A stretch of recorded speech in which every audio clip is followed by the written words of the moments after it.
अस्सलाम वालेकुम dear students. उम्मीद करता हूँ आप सब ठीक होंगे और बखैर आफियत होंगे।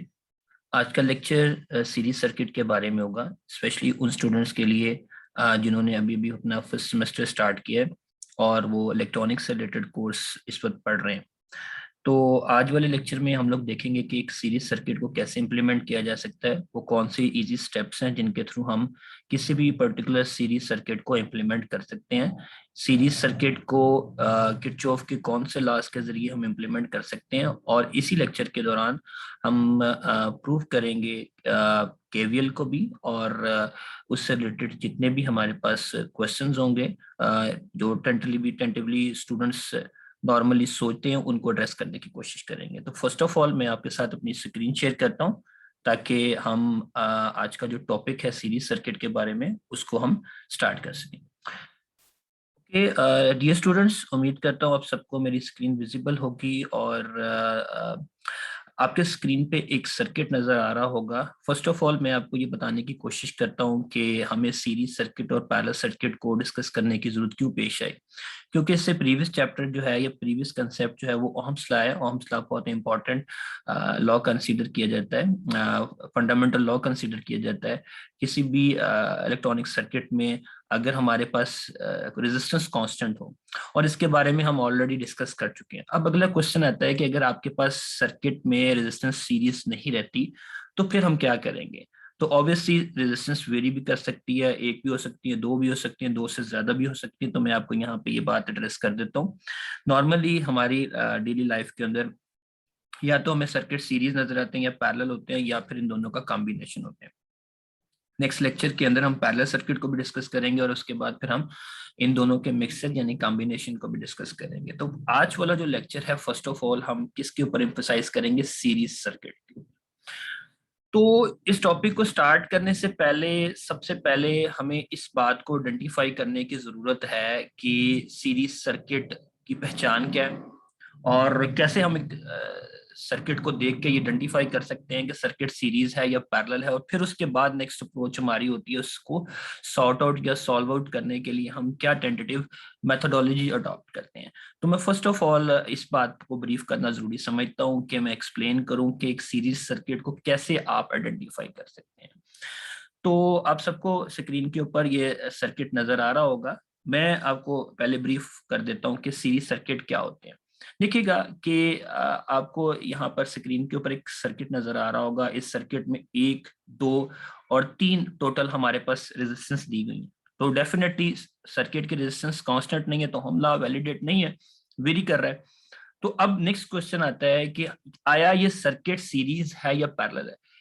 हमने बार बार इस बात को डिस्कस किया कि करंट की एक्चुअल डायरेक्शन जो होती है वो इलेक्ट्रॉनिक होती है, यानी करंट जो है वो हमेशा नेगेटिव से पॉजिटिव साइड के ऊपर फ्लो करता है।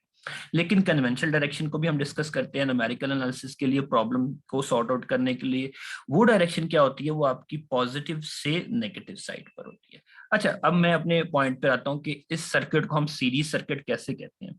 जब भी आपको सर्किट दिया जाए आपने देखना है कि क्या सर्किट में एक क्लोज पाथ है, एक लूप है या मल्टीपल है। डेफिनेटली या सिंगल लूप हो सकता है या मल्टीपल लूप्स हो सकते हैं। लूप क्या कहते हैं, क्लोज पाथ हम लोग कहते हैं नॉर्मली, और इससे हम मैश का नाम भी समटाइम देते हैं, लेकिन वो एक अदर टॉपिक है, उस पर हम बाद में डिस्कस करेंगे। तो अब देखिएगा कि इस पूरे सर्किट में करंट को फ्लो करने के लिए एक सिंगल क्लोज पाथ है। अब मैं अगर फर्ज कर लेता हूँ इस सर्किट में करंट की जो डायरेक्शन है दैट इज इलेक्ट्रॉनिक, तो हमारे पास जो सर्किट की में करंट की डायरेक्शन होगी वो थ्रू आउट क्या होगी, एंटी क्लॉकवाइज होगी। जो मैं आपको यहाँ पर आप देख सकते हैं मैं डॉटेड फॉर्म में रिप्रेजेंट कर रहा हूँ, from negative end to positive end. ठीक है, तो इस किस्म की हमारे पास जो है वो डायरेक्शन बनेगी। तो सबसे पहली बात, अगर आपके सर्किट में एक सिंगल क्लोज पाथ है, मैंने यहाँ पे आपको लिख देता हूँ सिंगल, ठीक है, और ये मैंने चीज मेंशन कर दी सिंगल लूप। अगर आपके पास एक सिंगल है और करंट को फ्लो करने के लिए सिर्फ और सिर्फ पूरे सर्किट में एक ही डायरेक्शन है, तो हम कहते हैं कि सर्किट हमारे पास क्या है, सीरीज सर्किट है। इंपॉर्टेंट चीज वंस अगेन इस बात को मैं रिपीट कर देता हूं कि अगर आपके गिवन सर्किट में करंट को फ्लो करने के लिए एक सिंगल लूप या सिंगल पाथ अवेलेबल है, करंट आपके मल्टीपल डायरेक्शंस में डिवाइड नहीं हो रहा, और आप देख सकते हैं कि सर्किट में अंदर सिंगल लूप है, सिंगल क्लोज पाथ है, और सर्किट में करंट को फ्लो करने के लिए मल्टीपल डायरेक्शंस नहीं है, सिंगल डायरेक्शन है, तो आपने समझ जाना है कि ये सीरीज सर्किट है। ठीक है, अब अगली बात ये आती है कि सीरीज सर्किट में जो रेजिस्टेंसेस हैं इनकी कनेक्शन या कनेक्टिविटी क्या होती है। तो इंपॉर्टेंट बात याद रखिएगा कि सीरीज सर्किट में रेजिस्टेंसेस जो है वो एंड टू एंड कनेक्टेड होती है। ठीक है, एंड टू एंड। ठीक है, एंड टू एंड से क्या मुराद है कि एक रेजिस्टेंस का हेड दूसरे की टेल के साथ और दूसरे का हेड अगली के टेल के साथ कनेक्टेड होगा। आप यहाँ पे देख सकते हैं कि ये मेरे पास R1 रेजिस्टेंस है, यहाँ से ये यहाँ इसका एंडिंग है और यहाँ से अगली का स्टार्ट हो रहा है। तो अगर रेजिस्टेंस आपस में एंड टू एंड कनेक्टेड है और तो हम तब भी कहेंगे कि हमारे पास रेजिस्टेंस जो है वो सीरीज सर्किट के अंदर कनेक्टेड है। तो पहली बात हमने क्या डिस्कस की, अगर हमारे पास गिवन सर्किट में सिंगल क्लोज पाथ होगा, सिंगल लूप होगा, तो सर्किट हमारे पास सीरीज है। अगर सर्किट में रेजिस्टेंस हमारी एंड टू एंड कनेक्टेड है तो हम ये बात कहेंगे कि हमारे पास क्या है कि सर्किट सीरीज है। ठीक है, अब हमने ये आइडेंटिफाई कर लिया, और मोस्ट इंपॉर्टेंट चीज मैं थोड़ा सा इस बात को भी एलैबोरेट कर देता हूँ कि ये जो वोल्टेज सोर्स आपको यहाँ पे दिया that is DC voltage source. Daily life के अंदर हमारे पास डीसी वोल्टेज सोर्स भी होता है, एसी भी होता है, लेकिन जब भी आप डीसी वोल्टेज सोर्स को देखेंगे तो हमेशा आपको प्लस इलेक्ट्रोड और माइनस, यानी हायर पोटेंशियल और लोअर पोटेंशियल इस किस्म के प्लस माइनस में नजर आएगा। अगर आपके पास गिवन सर्किट है और उसमें कुछ यूं साइनोसाइडल वेव फॉर्म में दिया गया हो, तो वो आप वहां से इस बात को देख सकते हैं कि वो हमारे पास जो है वो एसी सिग्नल होगा। ठीक है, साइन वेव भी होती है, लेकिन हमारे थ्रू आउट द कोर्स हम जो चीज डिस्कस करेंगे वो हमारे पास क्या होगा, डीसी वोल्टेज सोर्स ही होगा। तो हमने सीरीज सर्किट को आइडेंटिफाई कर लिया, हमने ये देख लिया कि सीरीज सर्किट में रेजिस्टेंस कैसे कनेक्टेड होंगी। अब नेक्स्ट इंपॉर्टेंट चीज जो आती है वो चीज क्या है कि जी हमें इस बात का पता होना चाहिए कि सीरीज सर्किट की प्रॉपर्टीज क्या है। पहली प्रॉपर्टी जो मैं यहाँ लिखने जा रहा हूँ वो प्रॉपर्टी क्या है, वो रिलेटेड टू करंट है। सीरीज सर्किट में करंट क्या होगा, दैट विल रिमेन कांस्टेंट। मैंने यहाँ पे ये बात लिख दी। ठीक है, तो पहली प्रॉपर्टी हमने क्या डिस्कस कर ली कि सीरीज सर्किट के अंदर जो है करंट की वैल्यू कांस्टेंट होगी। करंट को आपको पता है हम कैपिटल आई से डिनोट करते हैं और उसका यूनिट जो एम्पेयर होता है, एम्पेयर भी होता है, मिली एम्पेयर भी और माइक्रो, तीनों के अंदर दिखते हैं। ठीक है, नेक्स्ट इंपॉर्टेंट प्रॉपर्टी हम क्या डिस्कस करने जा रहे हैं, अगर करंट कांस्टेंट, और मैं ये भी थोड़ा सा आपको गाइड कर देता हूँ कि अक्सर लोगों से पूछा जाए कि वाई, ठीक है, करंट कांस्टेंट क्यों होता है सीरीज सर्किट में, बच्चों को आइडिया नहीं है तो मैं गाइड कर देता हूं। जब भी सर्किट में करंट को फ्लो करने का एक single path, close path, single direction होगी तो याद रखिएगा करंट कांस्टेंट रहेगा। अगर करंट आपके सर्किट में मल्टीपल डायरेक्शंस में, मल्टीपल पाथ्स में, मल्टीपल लूप्स में, मल्टीपल ब्रांचेस में डिवाइड नहीं हो रहा, तो करंट की एक सिंगल डायरेक्शन होने की वजह से हम कहते हैं कि जी करंट हमारा कांस्टेंट रहेगा। Like I am going to write IT। ठीक है, आईटी या आईटी कह दें या आप whatever you want to call, ठीक है, उसको कर लें। अब नेक्स्ट प्रॉपर्टी क्या है कि अगर करंट डिवाइडेड है तो ऑब्वियसली हम लोग डिस्कस कर रहे हैं current, voltage, resistance and power को डिस्कस कर रहे हैं, तो सीरीज सर्किट के अंदर क्या चीज डिवाइड होगी, वोल्टेज डिवाइड होगा। ठीक है, तो मैंने यहाँ पर वोल्टेज डिवाइडेड लिख दिया। ठीक है, अब अगला क्वेश्चन आता है कि व्हाई, क्यों वोल्टेज क्यों डिवाइड होती है। ठीक है, मैं इस चीज को भी सॉर्ट आउट कर देता हूँ। देखिए करंट कांस्टेंट है, क्यों कांस्टेंट है हमने डिस्कस कर लिया, सिंगल पाथ, सिंगल लूप और सेम डायरेक्शन है अगर सर्किट में करंट की तो फ्लो की, तो करंट हमारे पास क्या होगा, कांस्टेंट होगा। अब इंपॉर्टेंट बात यह है कि आपके पास एक ये रेजिस्टेंस नजर आ रही होगी, एक आपको ये रेजिस्टेंस नजर आ रही होगी। ठीक है, अब जब हम ये चीज डिस्कस कर लेते हैं कि हमारे पास रेजिस्टेंस मल्टीपल है, तो डेफिनेटली अगर मैं यहाँ पर कोशिश करता हूँ कि इस जगह पे मैं बात नोट पॉइंट आउट करने की कोशिश करता हूँ कि ये जो रेजिस्टेंस आपको नजर आ रही है, ठीक है, इसकी वैल्यू 10 है, इसकी 20 है, इसकी 30 है, तो ऑब्वियसली इनके अक्रॉस जो वोल्टेज होगा या वोल्टेज ड्रॉप हम इसको बोलते हैं, और समटाइम हम इसको क्या चीज बोलते हैं, V is equal to IR। ठीक है, V is equal to what, IR, voltage drop, इसको हम नाम देते हैं समटाइम। और अगर हमारे पास जो है रेजिस्टेंस 1 होगी तो ऑब्वियसली हम यहाँ पे 1 लिख देंगे और मैं यहाँ पर V1 लिख दूं, VR1 लिख दूं, वट एवर। तो वोल्टेज हमारे पास क्यों डिवाइड होगा, अगर आप यहाँ पर देखें, फर्स्ट ऑफ ऑल जब भी आपको सर्किट दे तो मैं आपको यहाँ पे भी मेंशन कर देता हूँ, हम इसके क्रॉस पोलैरिटीज कैसे मार्क करेंगे। इस एंड को हम देखेंगे या इस एंड को देखेंगे वोल्टेज सोर्स को, तो हम यहाँ पोलैरिटी मार्क करेंगे। तो पहला टर्मिनल हमारा पॉजिटिव है, तो मैं रेजिस्टेंस की यहाँ पे पोलैरिटी क्या लगा दूंगा, पॉजिटिव लगा दूंगा। नेक्स्ट में क्या लगा दूंगा, मैं नेगेटिव लगा दूंगा, ठीक है। और अगली पोलैरिटी जो होगी इसकी ऑपोजिट, लाइक अगर ये नेगेटिव है तो हमारे पास यहाँ क्या आएगा, पॉजिटिव आ जाएगा, ठीक है। और यहाँ पे हमारे पास क्या आ जाएगा, नेगेटिव आ गया। और इसके ऑपोजिट पोलैरिटी मैं यहाँ पे लगाऊंगा, like it will be what, positive, and ये होगी मेरी नेगेटिव। तो इस लिहाज से अब देखिए नेगेटिव नेगेटिव के साथ कनेक्टेड हो गया। तो जब भी आपने सीरीज सर्किट देखना या पैरेलल सर्किट देखना, आप वहां की पोलैरिटीज को मार्क कर लें रेजिस्टेंस के क्रॉस, ठीक है। तो यहाँ पे मैंने आपको मार्क कर दी plus negative with respect to this voltage source reference. अब इसके क्रॉस जो वोल्टेज ड्रॉप है दैट विल बी व्हाट, इसके क्रॉस वोल्टेज ड्रॉप की वैल्यू जो है मैं यहाँ पे पॉइंट आउट कर देता हूँ, that will be what VR1, ठीक है। इसके क्रॉस जो वोल्टेज ड्रॉप होगा ये क्या होगा, VR2, ठीक है। ये VR2 में से लिख देता हूँ। इसके क्रॉस जो वोल्टेज ड्रॉप होगा मैं उसको लिख देता हूँ यहाँ पे VR3, ठीक है। आई होप ये पॉइंट आप सबको क्लैरिफाई हो गया होगा। यानी कि वोल्टेज क्यों हमारे डिवाइड होते हैं, क्योंकि रेजिस्टेंस की वैल्यूज हमारे डिफरेंट है।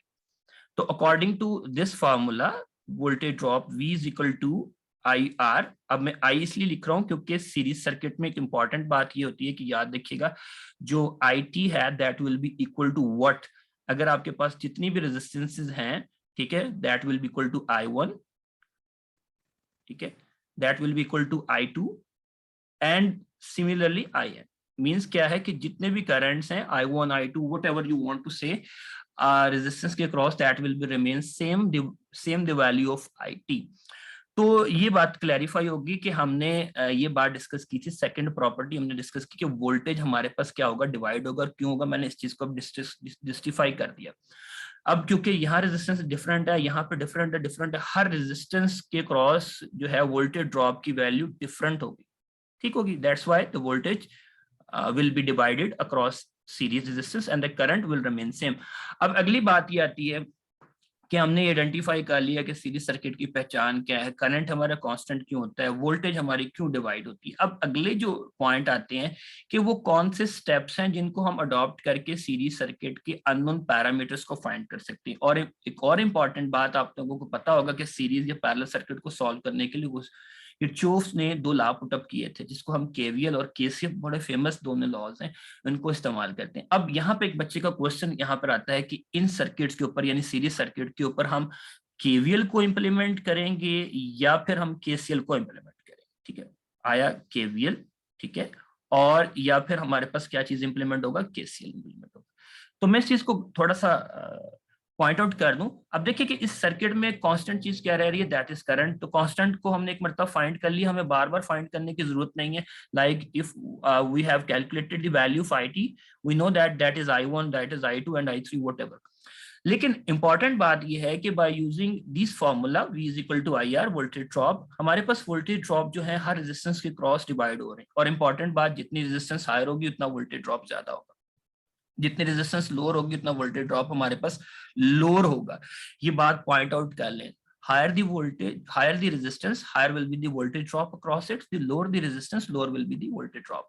यानी कि जितनी रेजिस्टेंस हमारे पास लोअर होगी उसके क्रॉस वोल्टेज ड्रॉप की वैल्यू उतनी ही लोअर होगी। और अगर आपके पास दो रेजिस्टेंस सेम है तो उनके क्रॉस वोल्टेज ड्रॉप की वैल्यू भी सेम होगी। ये बात बहुत इंपॉर्टेंट है, जो कंसेप्ट वाइज बच्चे को नहीं आता या नहीं समझ पाते, मैं इनको क्लैरिफाई कर दूं। ओके, तो वोल्टेज डिवाइड हो रही है, वोल्टेज ड्रॉप भी हमारे पास डिफरेंट है। तो ऑब्वियसली हमें पता है कि जो चीज वेरी कर रही है इस सीरीज सर्किट में वो हमारे पास क्या है, वोल्टेज ड्रॉप्स है। तो ऑब्वियसली हम किसको इंप्लीमेंट करेंगे, केवीएल को करेंगे। अब मैं थोड़ा सा केवीएल को डिफाइन कर देता हूँ, जस्टिफाई कर देता हूँ। कैसे, मैं एक यहाँ पर इक्वेशन लिखता हूँ, फिर उसको मैं जस्टिफाई करता हूँ स्टेटमेंट वाइज। अब देखिए सर्किट में हमारे पास 3 वोल्टेज ड्रॉप है, R1 के क्रॉस वोल्टेज ड्रॉप, R2 के क्रॉस वोल्टेज ड्रॉप और R3 के।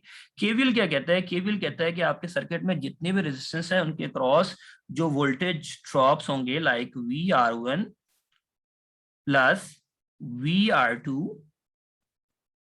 प्लस VR3, लाइक मैं कहता हूं 4 है तो हमारे पास उसी लिहाज से 4 वोल्टेज ड्रॉप आ जाएंगे, जितने भी आपके पास सर्किट में, सीरीज सर्किट में वोल्टेज ड्रॉप है, उनका सम जो है, उनका सम जो है वो अप्लाइड वोल्टेज के बराबर आना चाहिए। What I am going to write, VT, यानी यहाँ जो वोल्टेज ड्रॉप है, यहाँ पे जो वोल्टेज ड्रॉप है और यहाँ पे जो वोल्टेज ड्रॉप है, इन तीनों का सम जो है इसके बराबर बनाना चाहिए। अगर आप इस इक्वेशन में से इस वीटी को इस साइड पर ले जाएं तो I can write simply sigma V must be equal to 0। अब मैं यहां से स्टेटमेंट अपनी थोड़ी सी चेंज करता हूं कि सीरीज सर्किट में जितने भी वोल्टेज ड्रॉप्स हैं उनका सम, और जितने भी वोल्टेज सोर्सेज हैं उनका सम, यानी algebraic sum of voltage drop and voltage sources for a particular series circuit must be equal to 0, यानी सिग्मा वी इक्वल टू 0। तो दोनों इक्वेशन में से आप पहली को जस्टिफाई कर लें तब भी वो एक ही बात है, ठीक है, आप दूसरी को जस्टिफाई कर लें तब भी वो एक ही बात है। तो यहां से हमें क्लैरिफाई हो गया कि हमने सीरीज सर्किट में केवीएल को इंप्लीमेंट करना है, केसीएल को नहीं करना, क्योंकि करंट कांस्टेंट रहता है। अब मैं क्या केवीएल है मैं ये भी जस्टिफाई कर चुका हूं। अब हमने करना क्या, फर्स्ट स्टेप में सबसे पहला स्टेप हम लोग क्या करेंगे, जब भी हमारे पास सीरीज सर्किट दिया होगा, हमने पहले स्टेप में क्या करना है, फर्स्ट स्टेप के अंदर हमने उस सर्किट की टोटल रेजिस्टेंस को कंप्यूट करना है। और सीरीज सर्किट की जो टोटल रेजिस्टेंस होती है, ये कलेक्टिव रेजिस्टेंस जो होती है, हम इसे स्ट्रिंग का नाम भी देते हैं, ठीक है, जिससे पैरेलल में हम बैंक कहते हैं, और सीरीज और पैरेलल को हम कॉम्बिनेशन का नाम देते हैं। इंपॉर्टेंट बात याद रखिएगा, the combination of series resistance for particular series circuit is known as what, scattering। तो सबसे पहले स्टेप हम क्या करेंगे, हम उस सर्किट की टोटल रेजिस्टेंस को कंप्यूट करेंगे। what we need to compute the value of RT and that will be equal to what, the sum of all the resistances। like मैं कहता हूं मेरे पास यहाँ पर 3 रेजिस्टेंस है तो मैं तीनों को ऐड कर लूँ। पहला स्टेप सीरीज सर्किट में हमने क्या किया जी, हमने RT को फाइंड आउट कर लिया, लाइक, ठीक है। और इसी चीज को मैंने अभी आपको बताया कि सम ऑफ सीरीज रेजिस्टेंस, हम इनको क्या नाम देते हैं, यहाँ पे मैंने लिख देता हूँ स्ट्रिंग का, ठीक है। आई होप ये आप चीज पॉइंट आउट को समझ गए होंगे। पहला स्टेप जो आपने काम करना है सीरीज सर्किट में, वो क्या है जी, आपने सिंपली टोटल रेजिस्टेंस निकालनी है सर्किट की, ठीक है। नेक्स्ट स्टेप में हम क्या करेंगे, सेकंड स्टेप नंबर टू में हम सीरीज सर्किट में क्या करेंगे, हम सर्किट की टोटल करंट की वैल्यू निकालेंगे, ठीक है। we will compute the value of IT, and IT की वैल्यू ओहम्स लॉ के अकॉर्डिंग कंप्यूट हम कर सकते हैं। the IT will be equal to what, the ratio of applied voltage VT divided by total resistance, ठीक है, RT हमने first point से कंप्यूट कर लेनी है, VT हमें गिवन होगा और IT हमने इस फार्मूला के अकॉर्डिंग जो है वो कंप्यूट कर लेना है, ठीक है। अब ये फर्स्ट स्टेप भी हमने कर लिया डिस्कस कि कैसे कंप्यूट करना है, और सेकंड में मैंने आपको बता दिया कि हमने IT कंप्यूट करना है। अब थर्ड स्टेप में हमने क्या करना है, हमने थर्ड स्टेप में इन हर इंडिविजुअल रेजिस्टेंस के क्रॉस वोल्टेज ड्रॉप निकालना है। नंबर 3 हम क्या करेंगे, हम कंप्यूट करेंगे वोल्टेज ड्रॉप्स को, ठीक है, वोल्टेज, ओके, ड्रॉप। अब ये वोल्टेज ड्रॉप मैंने अभी आपको बताया था कि डिपेंड करेगा रेजिस्टेंस पर। अगर रेजिस्टेंस सेम है तो वोल्टेज ड्रॉप जो है वो हमारे सेम होंगे, और अगर हमारी रेजिस्टेंस वेरिएबल है तो डेफिनेटली हमारे पास वोल्टेज ड्रॉप की वैल्यूज जो है वो डिफरेंट वेरी करेंगे, ठीक है। ड्रॉप, कंप्यूट दी वोल्टेज ड्रॉप की थर्ड नंबर स्टेप पे आता है। और मैंने अभी आपको बताया था कि वोल्टेज ड्रॉप को हम कैसे कंप्यूट करेंगे। मैं यहाँ से इसको दोबारा से यहाँ पर ले जाता हूँ एरो को। अगर आप यहाँ पे इस एरो को देखें, अगर मैंने इसके अकॉर्डिंग यहाँ पे कंप्यूट करना है तो मैं क्या करूंगा, सिंपली आई लिख लूं मैं, या आई टी मैं यहाँ पे यूज कर लूं, आई टी, क्योंकि I1 I2 I3 सेम है as similar to I T के। मैं क्या करूंगा, टोटल करंट को मल्टीप्लाई करूंगा उस इंडिविजुअल रेजिस्टेंस से, तो मेरे पास वोल्टेज ड्रॉप आ जाएगा, लाइक आप देख सकते हैं VR1, और इसी तरह मेरे पास क्या होगा, VR2 आ जाएगा, और इसी तरह मेरे पास क्या आ जाएगा, VR3 आ जाएगा। तीसरा स्टेप हो गया जी। अब चौथे स्टेप में हमने क्या करना है, लाइक मैं यहाँ पर थोड़ी सी लाइन ड्रॉ कर देता हूँ स्टेप नंबर 4 में, ठीक है। और स्टेप नंबर 4 के अंदर हम लोग क्या करेंगे, स्टेप नंबर 4 में हमने केवीएल को जस्टिफाई करना है। Step number 4 I am going to write over here KVL justify. अब केवीएल कैसे जस्टिफाई होगा, मैंने आपको थोड़ा सा आइडिया दिया था, ठीक है, और यहाँ पे मैं पॉइंट आउट कर देता हूँ केवीएल जस्टिफाई, ठीक है। सो ओके, तो केवीएल को कैसे जस्टिफाई करेंगे? जितने भी आपके पास वोल्टेज ड्रॉप्स हैं, आप उन तमाम वोल्टेज ड्रॉप्स का अलजेब्रिक सम लेंगे, और वो अलजेब्रिक सम जो है वो किसके बराबर आना चाहिए? अप्लाइड वोल्टेज के। मैं यहाँ से इसको यहाँ पे एरो पॉइंट आउट कर देता हूँ। This is the fourth step, ठीक है। थर्ड स्टेप वोल्टेज ड्रॉप हमने कंप्यूट कर लिया। फोर्थ स्टेप हमने क्या किया कि जी हमने तमाम वोल्टेज ड्रॉप का सम लिया, लेके देखा कि क्या वो अप्लाइड वोल्टेज के बराबर आता है। अगर आता है तो केवीएल आपका जस्टिफाई है। यहां से आपको आइडिया हो जाएगा कि आप सही डायरेक्शन के अंदर मूव ऑन कर रहे हैं, ठीक होगी बात। अब फिफ्थ स्टेप पे आपने क्या करना है? फिफ्थ स्टेप पे आप लोगों ने हर रेजिस्टेंस के क्रॉस पावर जो डिसिपेट हो रही है, कंज्यूम हो रही है, उसको कंप्यूट करना है। पावर, इंडिविजुअल पावर कंप्यूट करनी है, ठीक है। तीन अगर रेजिस्टेंस एलिमेंट है, ऑब्वियसली हमारे पास कितनी कंजम्पशन होगी? तीन, P1, P2 and P3 and what ever, जितनी भी आपके पास रेजिस्टेंस है। यानी कि तीन रेजिस्टेंस है। हमने डिस्कस किया था कि हर रेजिस्टेंस के क्रॉस पावर डिसिपेट होती है इन फॉर्म ऑफ हीट। जितनी रेजिस्टेंस ज्यादा होगी, मोर हीटिंग ज्यादा होगी। तो हमने power dissipation across resistance R1, R2, R3, अगर आपके पास ज्यादा है रेजिस्टेंस है तो हमने पावर डिसिपेशन कंप्यूट करनी है। फार्मूला क्या होगा? मैं कहता हूँ यहाँ पे मैं लिख देता हूँ P1 equal to what I can write V is equal to I R, ठीक है। तो मैं यहाँ पे लिख दूंगा I3 मल्टीप्लाई बाय VR1।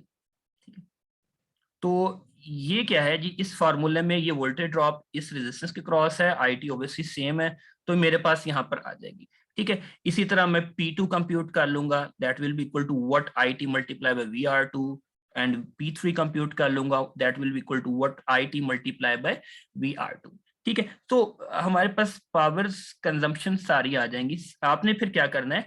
आपने जितनी भी कंज्यूम्ड पावर है उनको सम अप कर लेना। व्हाट हम क्या करेंगे यहाँ पर? मैं लिख देता हूँ यहाँ पर। अगर आपके पास तीन रेजिस्टेंस है, ऑब्वियसली तीन कंजम्पशन होंगी, ठीक है, पावर कंज्यूम्ड होंगी। I will write what P1, okay, plus P2, okay, next plus P3। ये पावर कौन सी है? वो तमाम रेजिस्टेंस एलिमेंट, ठीक है। सॉरी, यहाँ पे मैंने पावर लिखना था, अनफॉर्चुनेटली मैं इसे रेज कर लेता हूँ। तो क्या हमारे पास आएगा यहाँ पर कि मेरे पास क्या होगा? फॉर्मूला ये बन जाएगा, पावर कंज्यूम जितनी टोटल हुई है P2 sum of P3, okay. तो इंपॉर्टेंट बात, हमने तीनों रेजिस्टेंस के क्रॉस पावर कंजम्पशन कंप्यूट कर लेनी है बाय यूजिंग दिस फॉर्मूला। ये पावर कंज्यूम्ड है। अब अगली चीज हमने सिक्स स्टेप पे क्या करना है? हमने सिक्स स्टेप के ऊपर हम लोगों ने क्या करना है कि मैं यहाँ पे लाइन लगा देता हूँ, सिक्स स्टेप। अब सिक्स स्टेप पे हमने क्या करना है कि जो हमारे इस वोल्टेज सोर्स ने हमारे पास पावर जनरेट की थी, क्या वो पावर जनरेटेड पावर कंज्यूम्ड के बराबर आती है या नहीं? अगर ये दोनों हमारे बैलेंस हो जाती हैं, बराबर आ जाती हैं, तो इसका मतलब क्या है कि हमारे पास जो हमने सर्किट को सॉर्ट आउट किया, अननोन फाइंड किए हैं, वो हमारे पास एग्जैक्टली ठीक है। तो नेक्स्ट हम क्या करेंगे? टोटल पावर जनरेटेड इस वोल्टेज सोर्स की वजह से कंप्यूट करेंगे। उसके लिए फार्मूला क्या होगा इस्तेमाल? PT, ठीक है। ये पावर अब जनरेटेड है equal to what? V is equal to I R, ठीक है, VT। अब ये VT क्या है? अप्लाइड वोल्टेज सोर्स है। मल्टीप्लाई हम किससे करेंगे? करंट के साथ। कौन सा करंट लेंगे? हम टोटल सर्किट का करंट लेंगे। अब इंपॉर्टेंट बात क्या है कि मैंने कहा है कि ये पावर कौन सी है? ये पावर जनरेटेड है जो इस वोल्टेज सोर्स की वजह से है। ये पावर कौन सी है? ये उन तमाम रेजिस्टेंस के क्रॉस जो पावर डिसिपेट हुई है, कंज्यूम हुई है इन फॉर्म ऑफ हीट, उनका है। अगर आपका ये दोनों ये जो it means what it consumed और जनरेटेड दोनों बराबर आ जाते हैं, तो इसका मतलब क्या है? आपने सीरीज सर्किट के जितने भी अननोन्स हैं उनको आपने बिल्कुल ठीक से परसू कर लिया। तो वंस अगेन मैं थोड़ा सा रिवाइज करता हूं कि सीरीज सर्किट को हमने जो अब तक डिस्कशन की है वो क्या डिस्कशन हुई है, मैं उसको रिवाइज करता हूं। एंड आई होप उसके बाद में एक दो और पॉइंट को डिस्कस करने की कोशिश करूंगा। आप न्यूमेरिकली इनमें वैल्यूज पुटअप करके खुद न्यूमेरिकल को सॉर्ट आउट कर सकते हैं, और इंशाल्लाह जो आपकी थीरी है या कंसेप्ट है वो इंशाल्लाह मैथमेटिकल रिजल्ट्स को जरूर सपोर्ट करेगी। तो हमने फर्स्ट ऑफ ऑल देखा था कि यार सीरीज सर्किट की पहचान क्या है। हमने कहा कि सर्किट में एक क्लोज पाथ है, तो सिंगल लूप है, तो सर्किट में फ्लो होने वाले करंट की डायरेक्शन अगर सिंगल है, मल्टीपल नहीं है, डिवाइडेड नहीं है, तो सर्किट सीरीज है। ठीक है, अगर सर्किट सीरीज है तो करंट कांस्टेंट रहेगा। अगर करंट कांस्टेंट और डेफिनेटली एक चीज डिवाइड होगी करंट में से या वोल्टेज में से, वोल्टेज डिवाइड होगी। क्यों डिवाइड होगी? क्योंकि हमारे पास सीरीज में जो रेजिस्टेंसेस लगाई हुई हैं लाइक दिस वन और ये डिफरेंट है, तो इनके क्रॉस वोल्टेज ड्रॉप डिफरेंट होगा। ठीक है, अगर ये बात ट्रू है और यहाँ से फिर हमने डिस्कस किया था कि सर्किट में टोटल रेजिस्टेंस को हम सेटरिंग कहते हैं आरटी, और वो कैसे कंप्यूट करेंगे, हम सारी रेजिस्टेंस का सम अप ले लेंगे। ठीक है, फिर हमने ये बात डिस्कस की कि केवीएल में और केसीएल दो किरचॉफ के लॉज में से कौन सा लॉ इंप्लीमेंट होगा? केवीएल होगा, क्योंकि हर रेजिस्टेंस के क्रॉस वोल्टेज ड्रॉप होगा। अगर दो रेजिस्टेंस सेम है they will have equal voltage drop across them. ठीक है, नेक्स्ट फिर हमने क्या किया, स्टेप बाय स्टेप हमने कैसे सर्किट को लेके चलना है। पहले आरटी कंप्यूट करेंगे, दैट इज स्टेप नंबर 1। फिर हम क्या करेंगे, आईटी को कंप्यूट करेंगे, स्टेप नंबर 2। फिर हम हर रेजिस्टेंस के क्रॉस वोल्टेज ड्रॉप को कंप्यूट करेंगे by using V is equal to I R. ठीक है, फिर 4 स्टेप पे हम क्या करेंगे, हम 4 स्टेप के ऊपर हम केवीएल को जस्टिफाई करेंगे। केवीएल क्या कहता है कि जो भी आपके पास वोल्टेज ड्रॉप्स हैं उनका सम जो है वो अप्लाइड वोल्टेज के बराबर आना चाहिए। ये सेकेंडली हम क्या कहते हैं कि जितने भी वोल्टेज ड्रॉप हैं, जितने भी वोल्टेज सोर्सेज हैं, उनका अलजेब्रिक सम जो है वो किसके बराबर आना चाहिए? 0 के बराबर आना चाहिए। 5th स्टेप पे हम टोटल जो पावर कंजप्शन है अक्रॉस इंडिविजुअल रेजिस्टेंस कंप्यूट करेंगे by using this formula, like P1 is equal to IT multiplied by VR1, P2 is equal to what?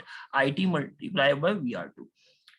फिर हम क्या करेंगे, उन तमाम कंज्यूम पावर का सम कर लेंगे। ये कंज्यूम्ड पावर है, remember that these are consumed power by individual resistances. 6th step पे हम क्या करेंगे, जो आपके इस वोल्टेज सोर्स ने पावर जनरेट की है, वोल्टेज सोर्स की वजह से हम उसको कंप्यूट करेंगे। That is the total power generated by the source and that will be equal to what? PT equal to VT multiply by IT।